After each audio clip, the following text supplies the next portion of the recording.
Monogam-ish contains content intended for mature audiences. The views expressed here are for entertainment purposes only. Please enjoy the show. And so, did you feel like you had anybody to talk to at that time? No. Oh, no. No. Which makes it even harder. Right? And I bet you that's the case for a lot of people in this situation, is that they feel lonely and... Well, and I have to at least relate that I could have talked to family. I could have talked to people that I felt closest to.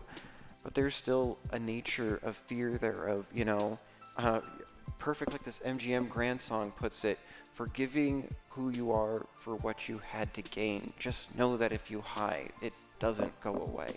Right.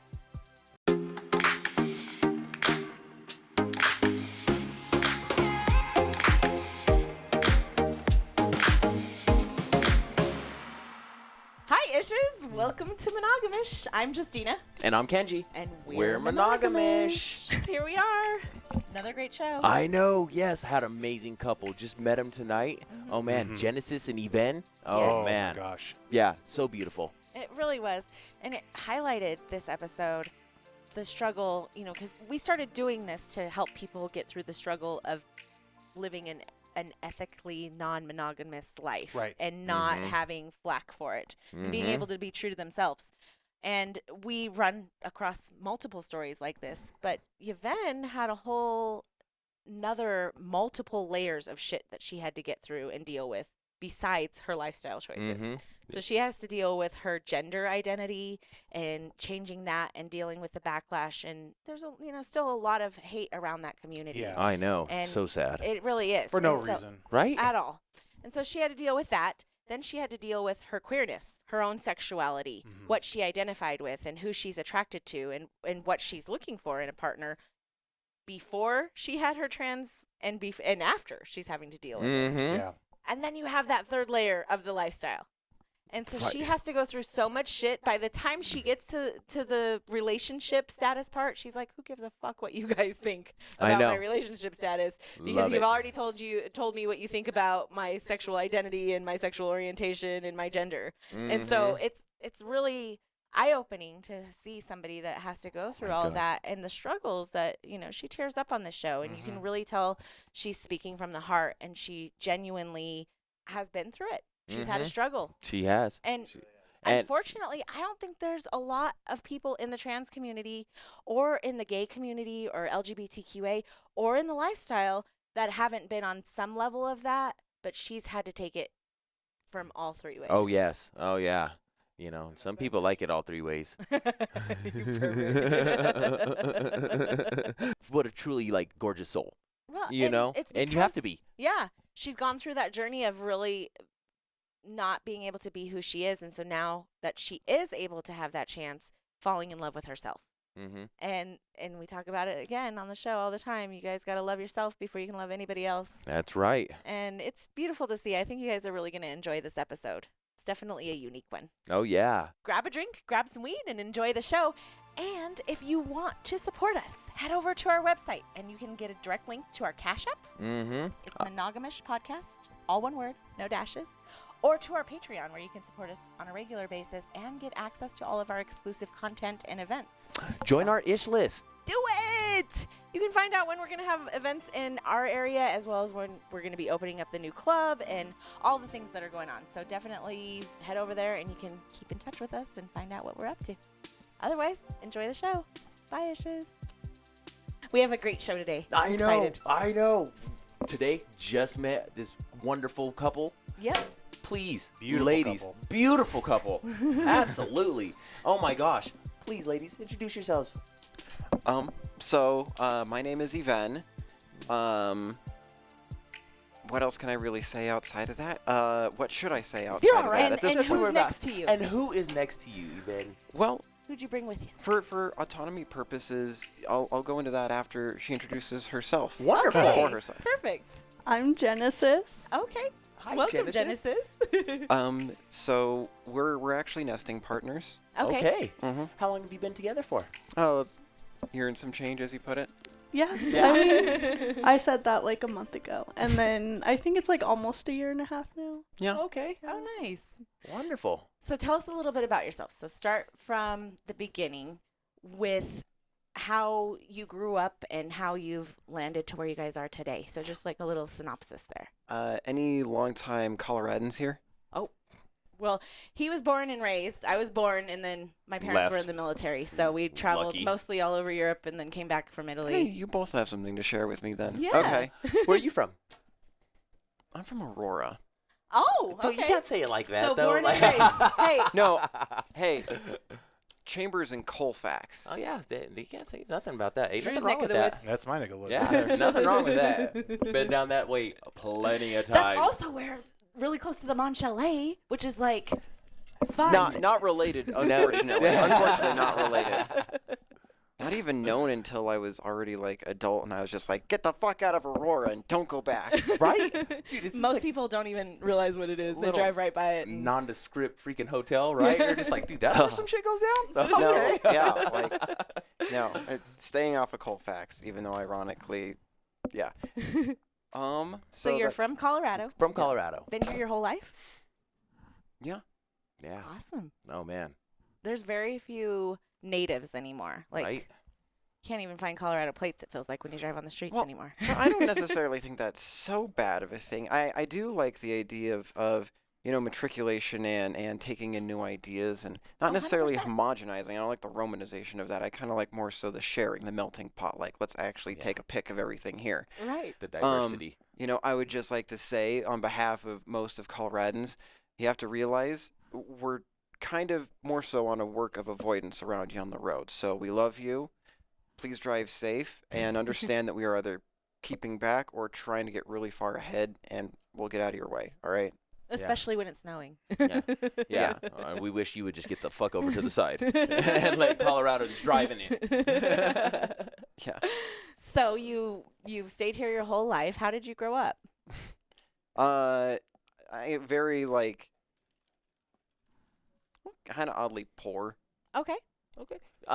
Like mom, dad, brothers, sisters? Two older sisters. Okay. One married, 2 kids. The other married, possibly looking at what they can do for in vitro or adoption because they are lesbian. Okay. Oh, okay. And then the black sheep. The black sheep. Yeah. Aren't we all? I'm Right? black sheep. Oh, man. So were your parents married? Were they monogamous? Are they still married? No, Okay. definitely started monogamous, Okay. and then ended up monotonous. So I love that. yeah. Monogamous to monogamous. Right? I'm all about that crime and punishment. I love it. God damn it. Okay. You're right up my wife's I alley. know, I'm a So you were born a boy. Assumed that anyway. Okay. Yeah. And you went through, how old were you when you realized this is not who I am? Okay. So it really happened about when I jumped into modeling. Oh. Okay.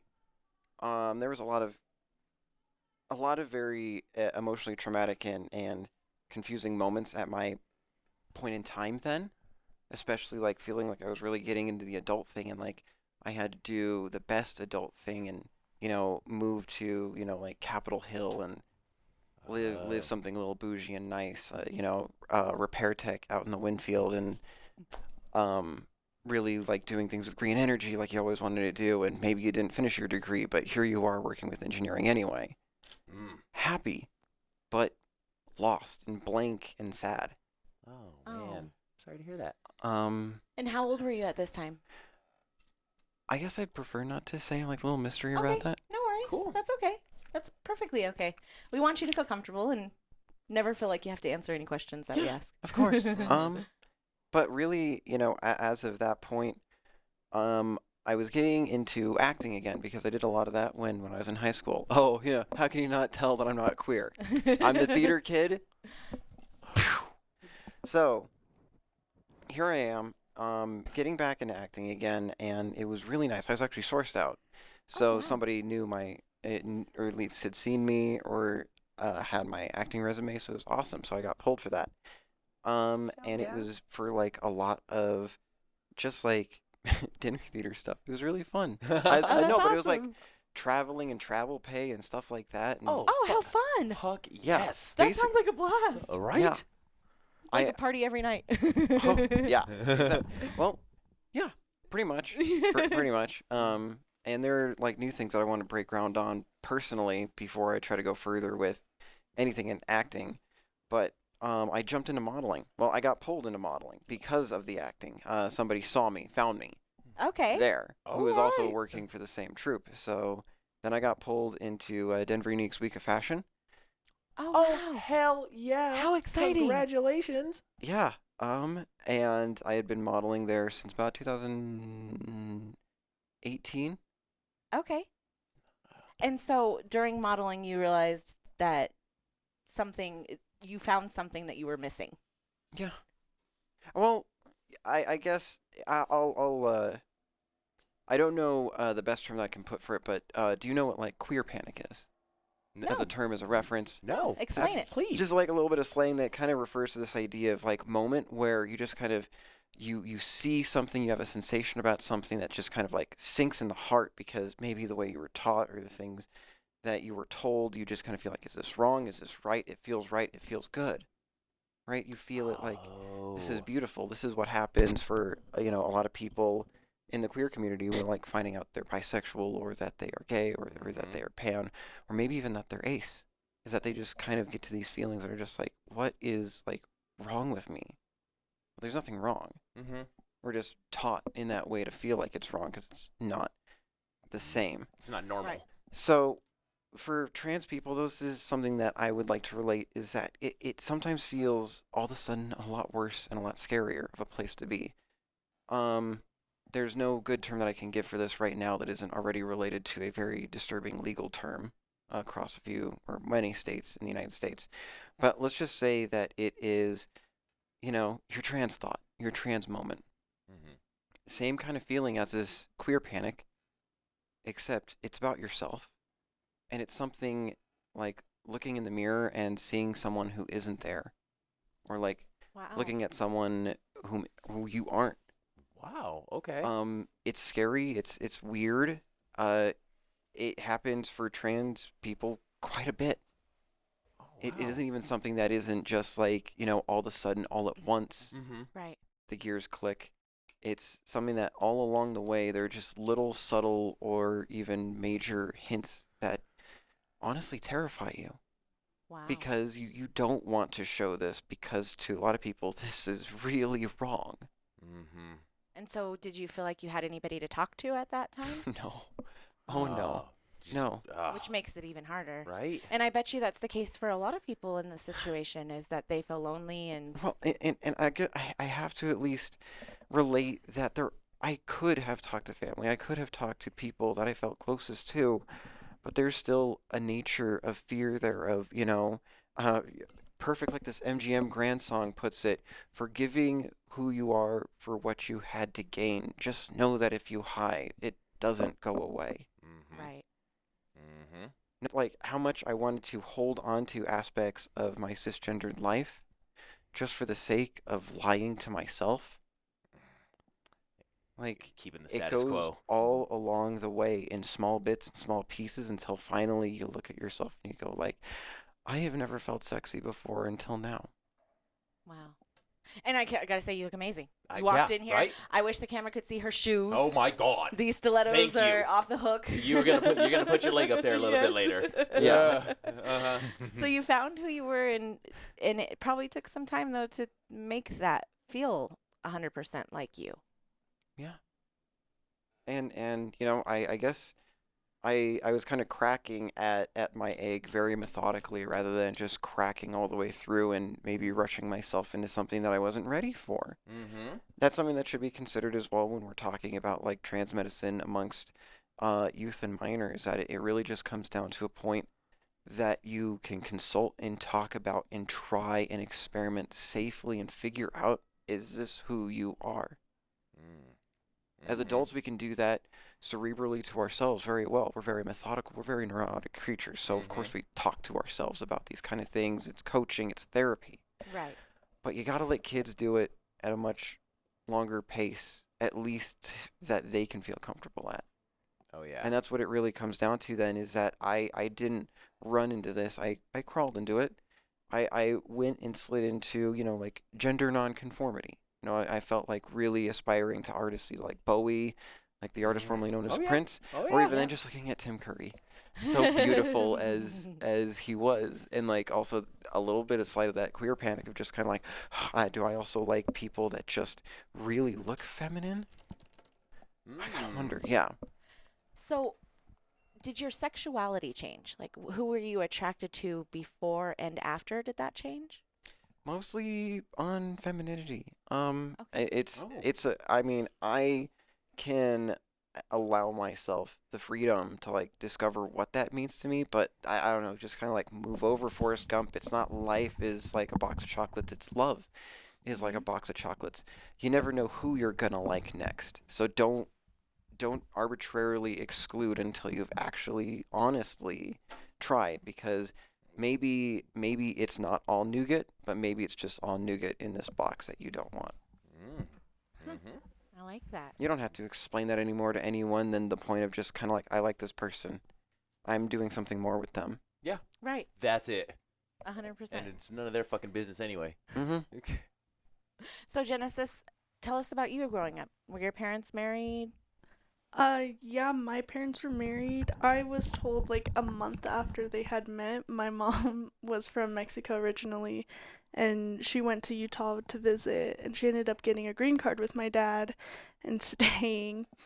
So she met him like on a vacation? Yeah, apparently. Oh, wow. Oh, shit. Okay. Oh, wow. Okay. It just never went back. Never went back. Okay. And she just... We had a kid that tried to do that. He went on vacation and decided that he was never going to come back. Oh. He just turned 18. Yeah. Oh, wow. Get the fuck out then. Don't come back. So your parents obviously met each other, fell in love, had this, Yes. she had to stay. There was no going back. Yeah. So they met in Utah, like I said. So I was born in Utah. 5 days after my little brother had been born, we had moved to Colorado because my dad was like running away from warrants and stuff in Utah. Shit. Yeah. He's like, over the mountains. Right. Where we go? Let's go. Exactly. So that's when my dad was supposed to change and become a better person, because he was an alcoholic and a drug addict at the moment. Oh. And he tried to change. So he would, all the way up until I was 12, he was in and out of like the drug abuse. Okay. And the last time I saw him, I remember him telling me, or the last time I like really had a chance to talk to him and see him, he was like, if I end up drinking tomorrow, just know it's not your fault. And I was like, well, damn. Damn, right? Yeah. God. So then after that, my parents got divorced. My mom was very religious, so it was also like very hard for her to deal with something like this when like, yeah. So she was very religious, so I was growing up, and I had only missed like 3 Saturdays of church my whole entire life. Wow. Holy shit. Yeah. Oh, wow. Oh okay. my gosh. She was hardcore religious. Was it like every day of the week too, or was it just... She would have us read the Bible every day of the week, Oh, or wow. at least try to get us to read the Bible if she wasn't so tired from work. And then so then we'd do that, but we'd go to church like holidays and at least once a week. Sometimes it would be like 2 or 3 times a week, but it was at least once a week. Wow. Yeah. Okay. So when did you first start discovering your sexuality then? I feel like I had known for a very long time, but didn't really know because I didn't really understand what that meant to me. I had known since I would say until like ever since I was in 1st grade. Oh wow. Yeah. Okay. I had feelings for a friend, but it was very confusing because obviously I wasn't allowed to like girls, because this whole Right. time it was I'm only allowed to like boys. And so like growing up, I would have these weird nuances with girls. And then when I hit middle school, I finally found out what it even is, like what that means. And so I was like, I guess I'm bi, and my mom, I would not have told my mom. I never told my mom, like, directly. She had gone through messages and had found out. And then, Oh, man. So you had to. Like, was she checking up on you? Stuff like that, and that's how she found out? Or she was just like, She was like, she would always look through any chance she got. She would be nosy, and she'd look through our personal things. Yeah. That's so intrusive. Yeah. Sorry to hear that. That's hard. So she like did that, and she found out that I was bi, or what is the word? Pansexual. I forgot. And so she had told me, you're just confused, blah blah blah.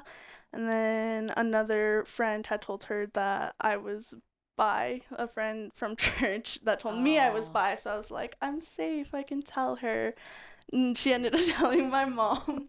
Oh, fuck. Yeah, and so it was so confusing because this was around the time that I was about to move out, and she was so upset at me, and she's like, how could you have never let me know this? I've never known this. How could you do this to me? And I'm just here like, you're the one that didn't want to listen. Right? Like, there have been signs, like, I have flat out told a friend that you had read that, and you had read that message, so... Right. Come on now. How did you not know? Right? She just was in denial. Yeah. Can I add a little addendum here, or can I just Yeah. put a pin in this for later? That's up to you. Yeah, go ahead. Yeah, okay. Just like an almost like for the record thing when it comes to parenting, like some 101 right here of lessons, like what not to do to do better. Don't victim blame your fucking children for when they don't come out or when they don't come to you immediately, all right? You are not their only source of like family and intimacy. And furthermore, if they don't come to you, it is because you have done something or are doing something to make them feel unsafe. Like, harsh language, but eat a dick at that point. Like, stop victim blaming. If you want people to talk to you about their problems, you have to give them a safe place to talk about their problems. And you can't victim blame them for that. That makes you sound even shittier. Thank you. Thank you. Speak truth. Sorry. Truth. No, you had to get it out. And it was Trigger needed warning. to be Once said. again, what are you sorry for? Yeah, don't apologize. Don't apologize. You're good. You're good. So your mom, you want to finish? Your mom, she obviously was upset, but also in denial because she had seen these messages before. Yeah, so I would say she's still in denial. Is she? How long ago was that, if you don't mind me asking?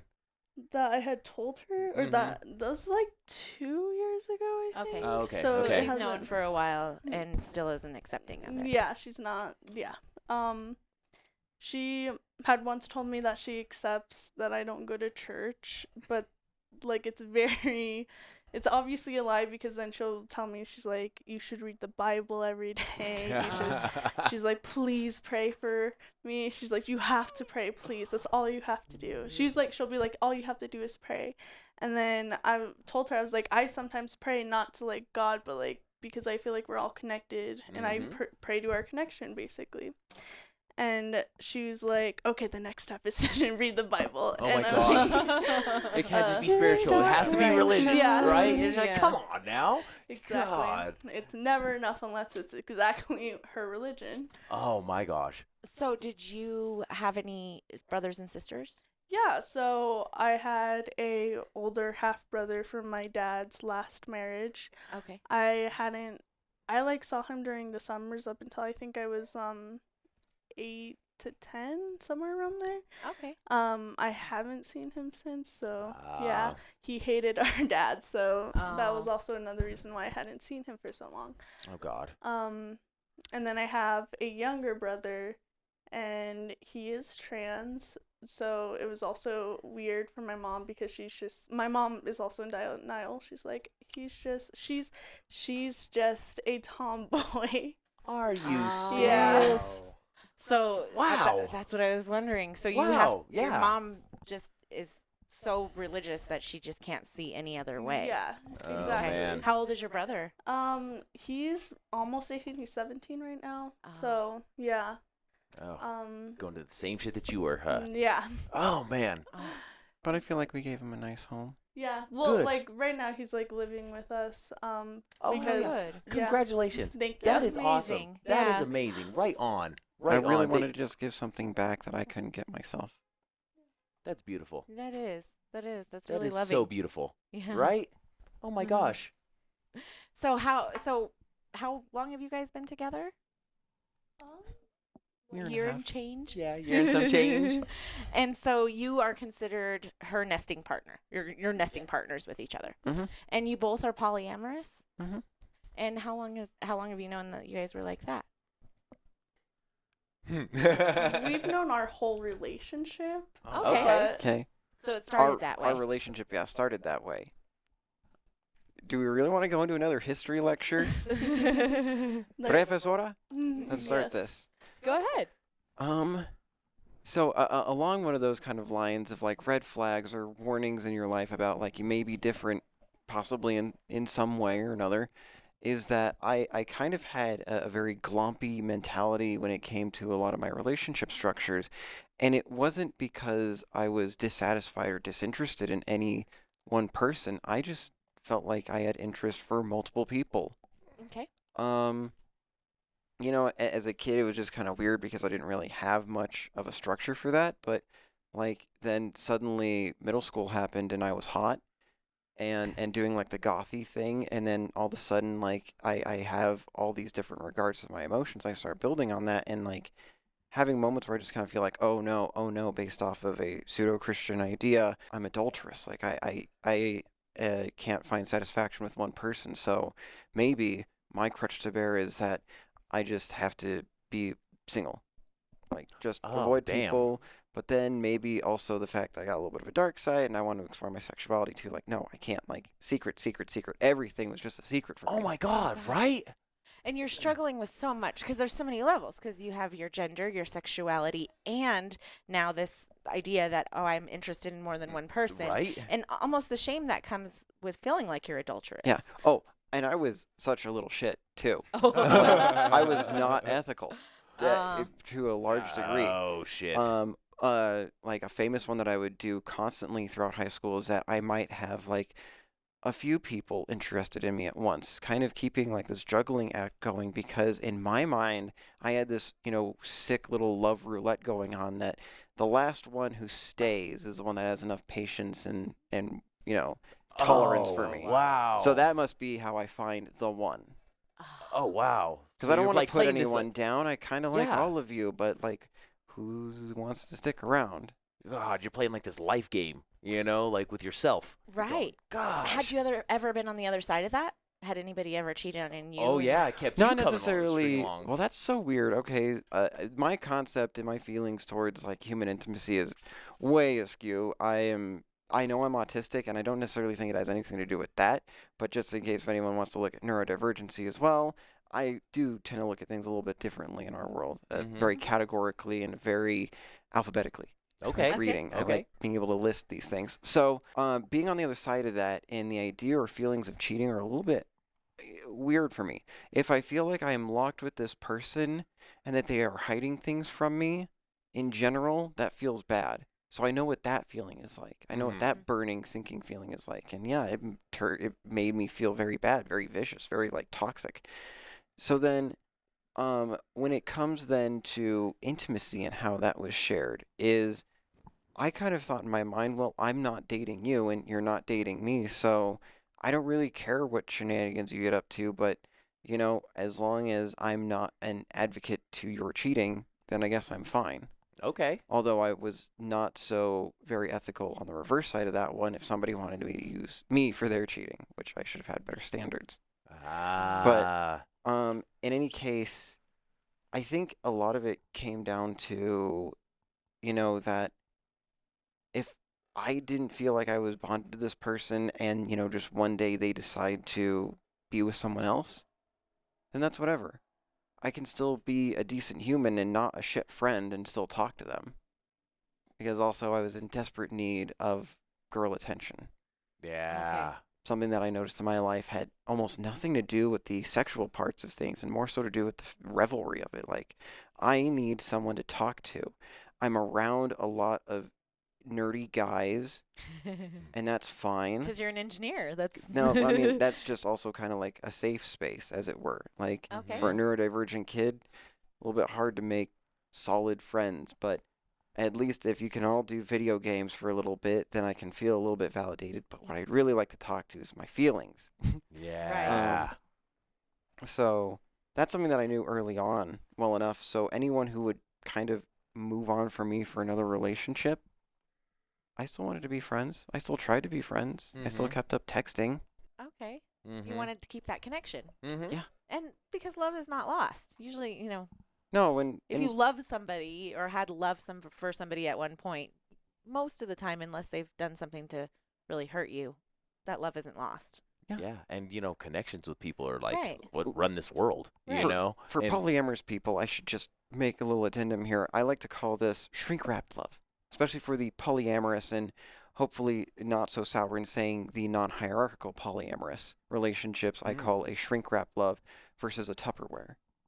Because a lot of times what I'll see within people who are sourcing their monogamy, maybe they are monogamous or maybe they're just doing the thing because that's what they have to do, tend to Tupperware their love. Like, oh, well, they sort of fit and I sort of can't deal with these boundaries and whatever. Maybe it seems like a toxic relationship, but it mostly fits the bowl, right? So let's just lid this off.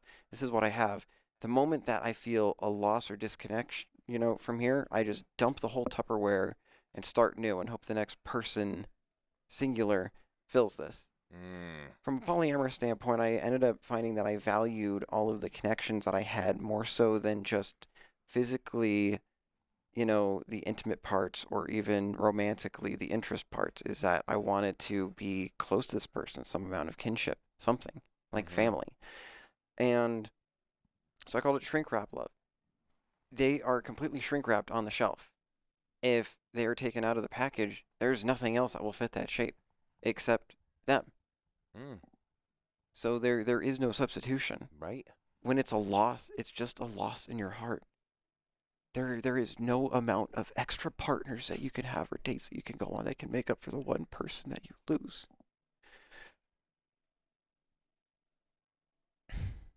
So it's really hard to think when people don't think that it's like a valid relationship form or that there are any actual long-term goals, because I have long-term goals. One of the best analogies comes from my bestie, Molly. And she always used to say, nobody questions if I love all of my children. Exactly. Why do they question if I love all of my boyfriends? You And know. that's so true, because that love isn't any different from child to child. And with her, we see it firsthand. We're really close with them, and she's polyamorous. She has a husband and 2 boyfriends. And we see the love that she has for each individual person. And it's the same thing. Like, you shouldn't be restricted on who you love at all. So when did you have your first polyamorous relationship? Was it prior to her? Kind of, yes. I was like experimenting in the poly relationship because I had realized that either I'm lesbian or I'm having very bad problems with keeping a relationship. So I was trying to figure out if it was just like maybe I just need to be with girls. So I was dating this girl who's also dating somebody else. I feel like the setup was not very good at all. You should probably always ask a good amount of like relationship questions, like what you expect out of the relationship, Right. which we didn't really do. Yeah, so it was a bit hierarchical. So she kind of put her boyfriend first most of the time, so it gave me like a really sour taste after like thinking about going back into the polyamorous space, because I was like, that sucked. Yes. Yeah. Yes. Basically feeling like a side piece. Right. Yeah. Yeah. Which happens frequently. There's, especially in the lifestyle, there's a lot of people that come out and bash unicorn hunters or things like that. And I understand, for good reason. There's a lot of people that will come out there and use a person like that for their benefit in their relationship and not treat them equally, and that's not fair to anybody. Yeah, and so like I was also having trouble with that because I was like talking to this girl and I was talking to another girl who is like, we had met when she was single and we had messed around when she was single, and then she got back into the relationship with her partner. And then she's like, we can just be friends. And then we were friends, and then other stuff happened, and then she ended up breaking up with both of us at the same time. Oh, wow. Yeah. Damn. So you guys knew. We did, so it was more like they did not know about me and her. Oh, okay. So Yeah. she was cheating. Oh, she was Yeah, the cheater. she was a cheater. And like, I guess I hadn't thought about it like that at the moment because like I was just like feeling like we were together at that moment, and then we were almost dating, and then she got back into her last relationship. And so I was like, well, you're not really getting much from this relationship either, it sounds, because they were having a lot of troubles. And then I'm like, yeah, we can just be friends. But I'm pretty sure that she laid the first moves on me. Like, so it's like, yeah. So you got out of that relationship. Yeah, so And then you guys, how did you guys meet? we actually met off of Tinder. Oh, There no you problem. go. There's nothing wrong with that. We meet quite a few couples that like have met that way. Or have met online in general. Yeah. Mhm. Oh yeah. I feel like that's the way to go now, especially Oh, like these days with right. COVID. Yeah. Oh yeah. It's, Right. It's 2021, bitches. Like, telecommunications have broadened farther past than just your standard email days. Like, we're getting to the point where we're actually getting to know people either farther from us or closer to us. Like, it's a Right. big world out there, and we live in such a Right. finitely small one. Right. Everybody Okay. has their own little bubble. Yeah. You know, and like we try to get into your bubble. Behave. So you guys met on Tinder and instantly knew you had that connection and you both wanted to be polyamorous. Oh, yeah. Well, and to this as well, I was already actively dating. At this point in time, it was 2.5 partners. Okay. 2.5 partners. Yeah, before I was met the half, Genesis. I You were the half Oh, partner? No, you before. Was it the bottom half or the top half? Before I met Genesis, there was a half already in development with someone that I had actually actively gone on one date with because they were actually moving out of Colorado during the pandemic. They had lost their job. Oh. And she's a great artist and everything, and so she was moving back to Texas to basically like take up her mother's house and then like do the work thing there because she was actually aspiring to go, as she had started, go back to Spain to do teaching. Oh Okay. wow. So she had already started studying abroad and part of a teacher's program, and they offered to let her go back. So she was working on that too. So this went from a person that I was going to go on a 30-minute date with to a person that ended up being like a 12-hour amazing experience before they were going to leave town for good. Okay. To then, still have them come back and visit me, but Oh, then wow. also going from studying abroad, or going from teaching abroad in Madrid to now studying abroad in Utrecht. They obtained their citizenship in Oh, Europe. wow. Wow. Yeah. Congratulations on And that. so, she's coming back and visiting, coming back for the summer. It's going to be a constant thing, but I kind of commit, that person is my comet lover. So, Okay. she's just this amazing goddess, and I just wanted to give that small plug because in this point, that was the half. We are still in a long-term relationship. That was before I met Genesis, and giving respect to that autonomy. Genesis also was one that was growing in my life during that time while I lost a partner at that point, and then ended up losing another. Oh, wow. Okay. So do you guys have any type of hierarchy, or do you consider yourself more like relationship anarchists? Anarchists would be, I think, maybe too hard of a swing. I don't want to take away the space from people who actually are relationship anarchists and have maybe more fleshed out or more progressive ideas on myself. I will say that I'm a little bit of a quirky turkey myself. I love But- that. But in any case, Genesis can identify that how she wants with that. But we're both non-hierarchical. Okay. That's why I wanted her to be able to introduce herself. Yes. Like, I don't want this to be Absolutely. tied to the fact that she's here just because of me. Right. She's here out of the autonomy that she's amazing and she can do these things herself. I know. Yeah. Appreciate that. Yeah. Hell absolutely. yeah. We heard that you had a partner, and we were like, wait a second. She's got to come too. Your Right? nesting partner, because we wanted to meet and get both a lot of times both sides of the stories. Not that it's not the same story, but it's just a different perspective. And how you guys arrived at this and how you guys make it work.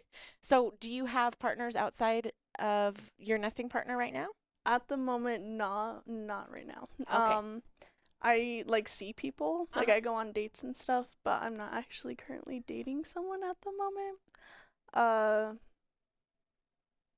So what boundaries have you set with each other? Is it just let me know ahead of time, or how do you work that? So like we do scheduling. We try to let each other know when we're gonna be out, what time we probably will. We obviously will be back. We usually send each other our locations just to be safe. There you go. Absolutely. Yeah. Tag team check in. Yes. Did you want to add something to that? To that for boundaries. Oh, and no lying. Yeah, like that. Yeah. Just, No lying. just Yeah. gotta, just That's gotta a keep huge it one. like the open book. Like nothing should be, too shocking, too bad. Because again, kind of like that safe space for your kids. Same within polyamory is that you gotta give respect to your partners. Oopsies happen, big things happen, or big changes happen, and you need to be able to talk about it. Otherwise, things will fall apart. Oh yeah. Yeah, we preach no lying, so trust and communication. Yes. It's huge. And respecting, your partners and their boundaries is always really important. So, do you guys think that you would ever get married? Is that ever something either to each other or outside of? Matrimony is such a strange subject in general. This just stemming from patriarchal standards that yeah. is a Agreed. whole large lecture in and of itself. Oh yeah. But if I had to just give more so an honest, is that I want to be paired to this girl for the rest of my known life. Oh, wow. And, hoping that wherever I go, you might go with, or wherever you go, I can at least try to go with. Because, I want you around. Aw. How cute. Maybe I that's- love Love it. That's so beautiful. So if it's a ring, if it's just a paper, if there's anything you want to put on that, then yeah, of course. But, like, I don't want it to necessarily be tied to this idea then as well that we can't be similarly close with other people, or that other people can't be invited into our lives like that. Yeah. For me, I want like a form of marriage, I guess. Okay. Like, in my head, I don't like the idea of like marriage because it's just like a lot of ownership, a lot of you're mine, this is mine. Right. Yeah, so I like the idea of like a celebration though, to let each other know that like I plan to be in your life for however long you live. And so I like the idea of that, and I also like the idea of like a wedding. I think like the parties are really pretty, and you're always like grown up, or like as a woman you're like always fed this idea is like you have to be so excited for this wedding day, and so It's something that you look for Yeah. from the time that you know what it is. yeah, exactly. So I guess I'm still looking forward for Right. that idea. But I feel like marriage shouldn't technically be for like just one couple. Like it should be for however many people you want. Like you have lifelong friends, why can't you have lifelong like partnerships? Especially if it works out like Right? How do you think you guys growing up, both of you, where monogamous relationships were really your only example, even if there was infidelity or cheating? How did you get to a point where you realized this isn't the way that I want to live, and you were able to, because you guys are so young, and so it's amazing to me that this generation, when we talk to people in your generation, you're so clear about not needing those boundaries and not having to conform to the old ways. And I love that. And I wonder how you guys feel like you got there, even though you had the same upbringing of, marriage and parents and things like that. Constricting, Yeah. old school rules. Right. As a more scientifically developed person myself, frankly, a lot of forms of morals that we're fed are bullshit. Thank you. Agreed. Thank you. I can say that, Thank that you. I'm a more of an ethical person. I want to build off of like actual, science and bases and things that I can quantify, qualify, or even just talk about or theorize. If I can't get to that point, there's really no point in me like fussing over it. Like, yeah, okay, like a weird like amoral stance would be like you say to somebody like, why is cannibalism bad? And like somebody might say like, well, because you're eating other people. That's morally objectionable. And I go, well, yeah.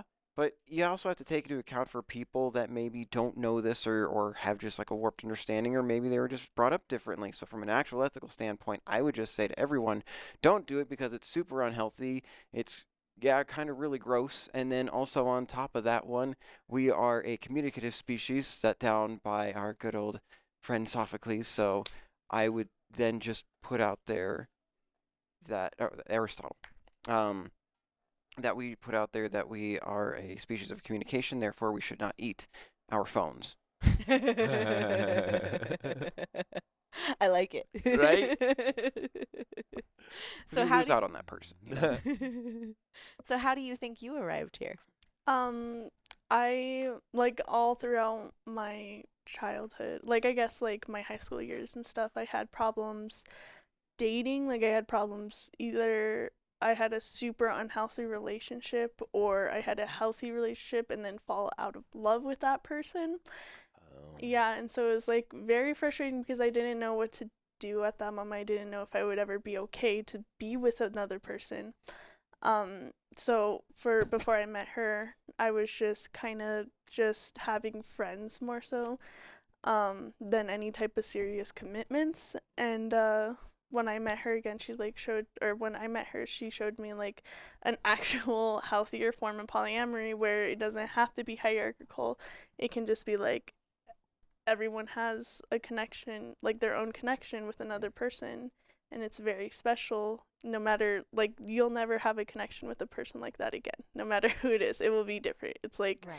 You guys, 1 + 1 = 2, but it's always a different type of 2, I feel like. Yes, this is correct.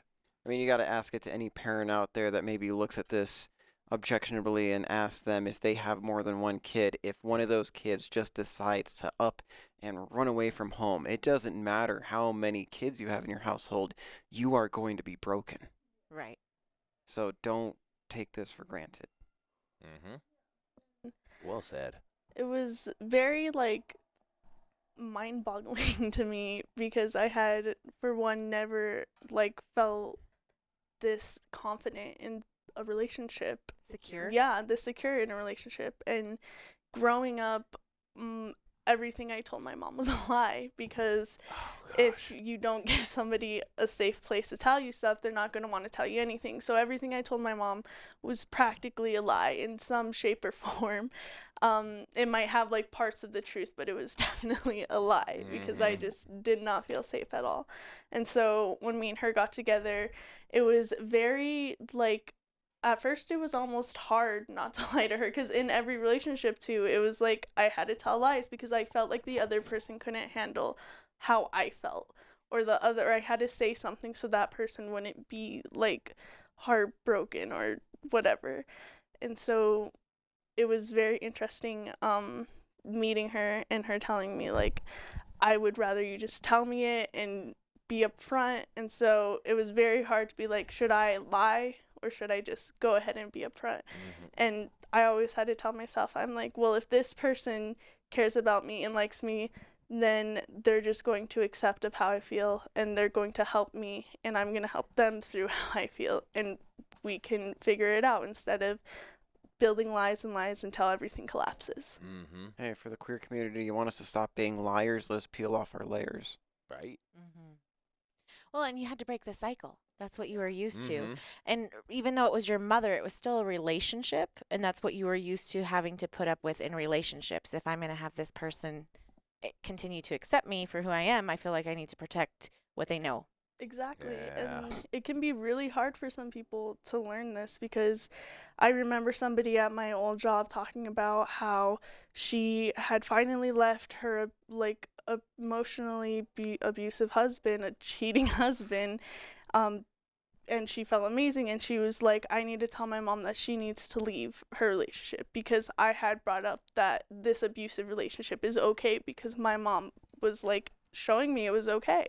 Right. And so I just think it's very interesting that like we should be very careful in how we show and how we should tell people what is a good relationship. Oh yes. I feel like we don't teach young people what a healthy relationship is, whether it's monogamous or polyamorous. I feel like we don't teach good boundaries, good like communication. I feel like, Agreed. yeah. We set ourselves too heavily into other people's insecurities, and we bow at the neck every time for a moment of passing jealousy. Mm-hmm. And these are things that, regardless of what kind of structured relationship you're in, they're just toxic. Yes. There is no giving into this. There is no, this person is the one, that's why I do this. No. Everyone kind of needs to work on themselves a little bit to make everything work. Otherwise, you're constantly filling a cup and draining your own. Mm-hmm. I feel like you have to always constantly be working on yourself. Right. Yeah. And your relationship with yourself, if that isn't successful, no other relationship is going to be. No. And so you can't give anything if you're not taking care of home first. Like, polyamory is kind of just literally the yoga of love at this point. You have to have that kind of discipline that you always want to keep working on yourself and getting better and doing better. Right. Because guess what? Unlike this, matrimonious, monogamous relationship where you slap a ring on that bitch and then you can just sit on the couch for the rest of your life, you have to do stuff. You have to be amazing. You have to be fun. You have to get out there. You can't just talk about the things you want to do. Roll up your fucking sleeves, Susan. Start doing them. That's right. And even if you're in a matrimonious relationship, doing that will be the end of it. If you don't constantly work on your relationship, whether you're polyamorous, whether it's, with same gender, opposite gender, it doesn't matter. If you're not constantly working on that relationship, the relationship's going to die. Yeah, become an English patient. Exactly. She's a literate bitch. So. So you have to make sure that your relationship with yourself is really healthy. Otherwise, you're not going to be able to be the person that you want to be for your partner. Yeah. That's why I personally love polyamory so much, is because I always tell myself the number one person you should think about is you, and you should always be focused on yourself. And if somebody else can't handle that, then that means that they want to own you almost. Like, if you want to study abroad or something, then you go study abroad. But if your partner's holding you back, I feel like that's just a form of ownership, and it's so unhealthy, and it's honestly almost scary, I feel like. Control. Yeah. You actually want to be like a safe landing point for people. Then if you are true and you are genuine with them about it, and they want to go do something in their life, they want to step away for a little bit, then you already have that determination whether or not you have a home for them should they want to come back. And if you're keeping that home open, I think most assuredly they will come back. We like familiarity, right? But we're also not afraid of change. Right. And we have to respect ourselves as humans to be able to do so. I mean, otherwise then evolution is completely forfeit for us, isn't it? Right. I would say most of us are not afraid of change. I think the big reason for us doing this show is there's a lot of people that will still be judgmental of relationships, of choices that other people have made, of what you have decided to do with your life. You already think that people aren't going to judge me for this? Yeah. Right. I'm already set for this, bitches. Like, you can't scare me. Right. No FOPO. No FOPO. That's like a gamer moment here. Anyone play Fallout 3? Yeah. No.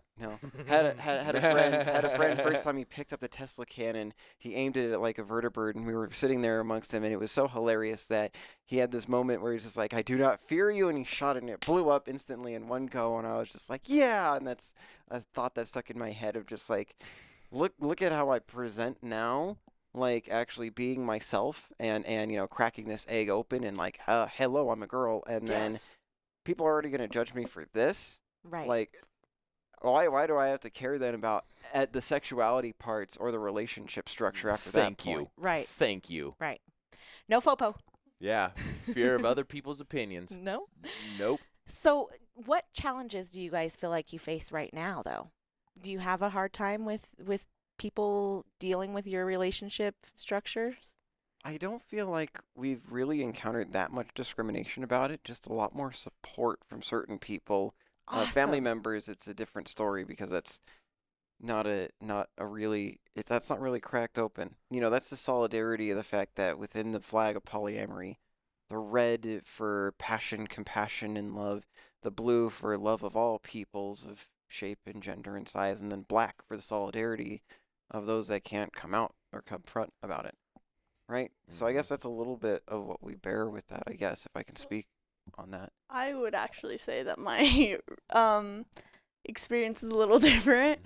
I've had like even dates, like I had a date with this one trans girl, like I had a couple dates with her, and every single date she would bring up the point of just like, well, Yvenne is your main person because you guys live together. And I'm like, every relationship brings something to the table that another relationship does not bring. Right.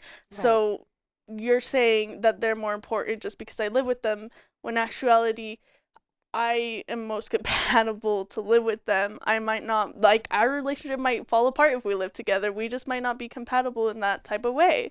Right. So it's just like, just because you're jealous of one of another relationship doesn't, like, you can validate that and then you can figure out how to move on. Right. But in the end, you need to be able to be okay with what your partner wants most. Right. Right. I think the main takeaway is that everybody wants to be happy. Yeah. Everybody deserves to be happy. Right, Exactly. and everybody deserves that. And so breaking the mold of what a traditional relationship is, and that can mean so many different things, whether it's polyamory or even if we have married friends that don't live together. Yeah. They don't. Right? They don't nest together. They have separate nesting partners, but they're married to each other. And that's okay. Like, you do you, boo-boo. I know, right? Oh. Right? I would like to at least call out at that point, this is like staying in one's lane or checking one's privilege at that point, that I didn't realize that was your experience with, her name was, I remember the name, yeah. I remember who that is. I'm sorry, I spoke forward for your case without considering that, yeah, you had different dates than my own. Yeah, no, it's okay. But yeah, I think I had like an actual more longer term relationship where he had also like he didn't outright say it, but he had obvious problems that, like, there was moments where he's like, we should live together maybe more down the line. And then I moved out and he would kind of get upset because I didn't ask for him to live with me. But I'm just, yeah, because he, like, had lived in his parents' house because he had broken up from another relationship and she kicked him out. And I'm just like, that seems kind of like you're using me. Of course, I'm not going to ask you to live with me. Right? Like, Come on, yeah. man. And God. so, yeah, it was just stuff like that where he was just like, well, I'm obviously not important because you didn't tell me this. And then anytime I had gone out with friends, whether or not it was like gonna be sexual, he would kind of seem a little pissy about it. Like, And jealousy is normal. Yeah. Regardless of whether you're comfortable in polyamory or not, there's instances that are going to come up where, and it might not even be a sexual thing or a living thing. It might just be, oh, you guys went to go do that? Well, I really wanted to do that with you. You know what I mean? It could be something so simple, but it's normal, and you have to work through those feelings with each other, and you have to be cognizant that just because you're feeling this way, I don't want to take away from that. I want to validate your feelings, but there's a reason. We need to get behind that reason of why you're feeling this way. And a lot of times it's abandonment issues or issues from childhood or, you know, some sort of trauma that they've gone through in the past that makes them feel insecure in this relationship. And it's something that, again, if you haven't done the work yourself, you can't help another partner through those feelings.